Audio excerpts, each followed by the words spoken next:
Assalamualaikum warahmatullahi wabarakatuh. Salam budaya rahayu bagi kita semua saudara senusantara. Tujuan kali ini kita akan mendatangi tempat pesugihan halal ataupun pesugihan putih tanpa tumbal di suatu tempat yang mana tanpa tumbal. Pesugihan ini berada di lereng gunung yang mana di situ ada sumber mata air, dan disitulah terdapat sebuah kerajaan bulus atau yang kita kenal dengan labi-labi, dan disitulah ada sosok bulus putih. Di kalangan masyarakat tertentu menyebutnya pesugihan bulus bungkal atau pesugihan bulus putih yang ritualnya cukup aneh, mungkin berbeda dari tempat pesugihan manapun, yang mana para pelaku ritual pesugihan di tempat yang akan kami tuju ini tidak boleh dari orang laki-laki, namun hanya khusus para wanita atau embake-embake yang butuh dana. Barusan terlihat sebuah rumah mewah yang penghuninya sudah melakukan ritual pesugihan bulus putih di tempat yang akan kami datangi ini. Mungkin bagi kalian-kalian yang butuh dana, yang banyak hutang dan rezeki kalian seret, silakan ikuti perjalanan kami ya. Itu tadi merupakan bukti bahwa di tempat pesugihan bulus putih ini memang benar-benar paling top tier, dan terbukti nyata sudah banyak orang yang melakukan ritual di tempat tersebut menjadi kaya raya. Ritual pesugihan bulus putih ini terbilang cukup mudah, tak perlu banyak syarat dan tak perlu banyak aturan. Yang terpenting kalian membawa dupa, membakar menyan, menabur bunga, munajat doa, serta membaca mantra yang diberikan sama juru kunci. Selanjutnya embake-embake ataupun istri kalian melakukan ritual cuci bau di sungai atau sumber mata air tersebut. Ritual terakhirlah yang menentukan keberhasilan seseorang dalam melakukan pesugihan bulus putih, yakni membuka baju tanpa sehelai benang pun, mandi di sungai biar digigit sama si raja bulus putih. Si raja bulus putih merupakan penunggu atau penguasa dari sumber mata air tempat pesugihan. Beliau akan menggigit bau-bau para embake-embake atau istri kalian yang sedang melakukan ritual di tempat tersebut.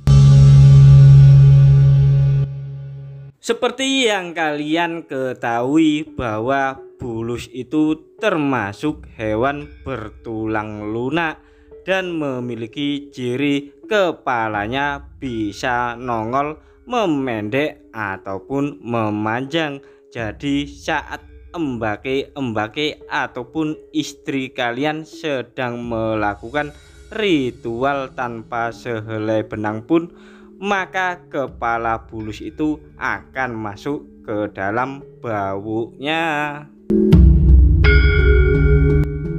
Setelah perjalanan yang cukup jauh dengan medan aspal yang gerajul-gerajul, akhirnya kita sudah sampai di sumber mata air yang umumnya dikenal dengan sebutan Sendang.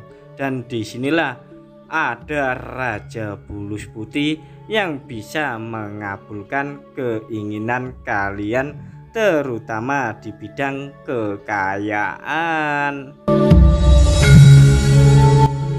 Daripada kalian sibuk mencari hutangan di rentenir ataupun bank-bank yang ada di sekitaran rumah kalian, mending kalian datang ke tempat ini karena sudah banyak orang antri menunggu ritual pesugihan bulus putih. Seperti tampak di hadapan kita ini, banyak ibu-ibu yang akan melakukan ritual pesugihan bulus putih. Tampak ada kaki dari seorang bapak-bapak yang menunggu istrinya ritual di tempat ini dan merelakan bau istrinya dimasukin sama kepala bulus yang tulang lunak. Dan ini ada sebuah gambaran sapi yang masyarakat biasanya menyebutnya rojokoyo. Jadi kalian diharapkan menjadi orang kaya. Tampak di hadapan kita ini merupakan sebuah bentuk simbol dari si penunggu atau penguasa Sendang ini, yang mana wujud dari Raja Bulus ini berwarna putih seperti albino. Selanjutnya kita akan mencoba mendekat di bibir dari kolam Sendang ini, yang mana banyak ribuan ikan-ikan dan masih belum tampak si Raja Bulus Putih. Mungkinkah tersembunyi di dalam air? Namun ada pula bulus-bulus biasa yang berwarna coklat ya, tampak sembunyi. Coba perhatikan baik-baik mata kalian, tampak ini ada bulus ya. Namun ini bukanlah Raja Bulus yang bisa mengabulkan keinginan kalian untuk menjadi kaya. Biasanya bulus putihlah yang bisa memberikan kekayaan kepada kalian dengan syarat kepalanya bisa keluar masuk di lubang bau istri kalian atau embake-embake yang melakukan ritual di tempat ini. Sedangkan bulus-bulus seperti tampak di video ini berani keluar apabila ada orang yang memberi makan ikan. Namun si Raja Bulus jarang keluar kecuali kalau ada embake-embake melakukan ritual pesugihan.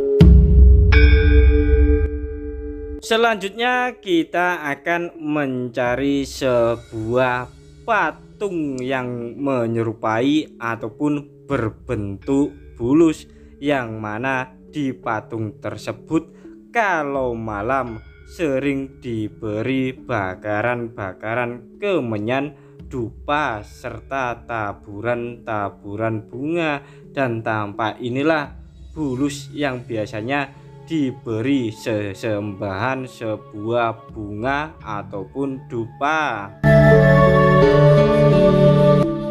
Selanjutnya kami akan mencari keberadaan si Raja Bulus yang memiliki akal bulus, dan tampak dari tadi belum kita temukan batang hidungnya. Kemanakah bulus putih yang biasanya memberikan kekayaan bagi kalian-kalian yang ingin melakukan pesugihan di tempat ini? Tak hanya kami mencari si raja bulus putih yang ada di tempat ini, namun kami juga ingin cuci mata melihat embake-embake yang melakukan ritual pesugihan di tempat ini, yang konon katanya tanpa menggunakan sehelai benang pun.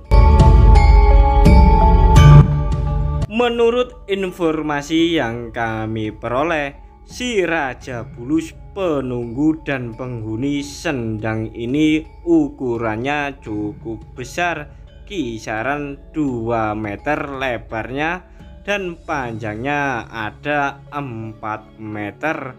Jadi bila mencungkul ataupun menjumbul dari dasar air ini pasti akan terlihat. Sudut demi sudut dari sendang keramat ini, namun belum pula kami menemukan tanda-tanda kemunculan si Raja Bulus putih. Maka tak heran banyak embake-embake ataupun mama-mama tadi masih menunggu antrian untuk kemunculan si Raja Bulus putih. Kami pun juga berkeliling ingin tahu dan ingin mendapat keterangan langsung dari juru kunci di tempat ini yang biasanya mengantarkan warga dari luar kota maupun di dalam kota guna melakukan ritual kekayaan pesugihan putih tanpa tumbal di sendang bulus ini. Apakah ritualnya itu siang hari ataukah malam hari? Karena menurut informasi yang kami peroleh, ritual pesugihan di tempat ini dilakukan siang hari. Namun hingga saat ini masih belum banyak yang memulai melakukan ritual di tempat ini. Bagi kalian-kalian yang ingin melakukan ritual di tempat ini dengan membawa anak, gak usah khawatir karena di sini sudah tersedia banyak sekali wahana permainan. Bahkan kolam renang pun juga ada sambil menunggu istri kalian ataupun embake-embake melakukan ritual pesugihan di tempat ini. Di tempat ini juga tersedia tempat ataupun sanggar ataupun tempat peristirahatan apabila kalian capek dari perjalanan jauh datang ke tempat ini, karena lokasinya cukup luas dengan pemandangan pegunungan kidul. Kalian juga tak perlu repot-repot membawa bekal makanan dari rumah, karena di tempat ini juga tersedia warung-warung 24 jam serta harganya pun cukup murah meriah.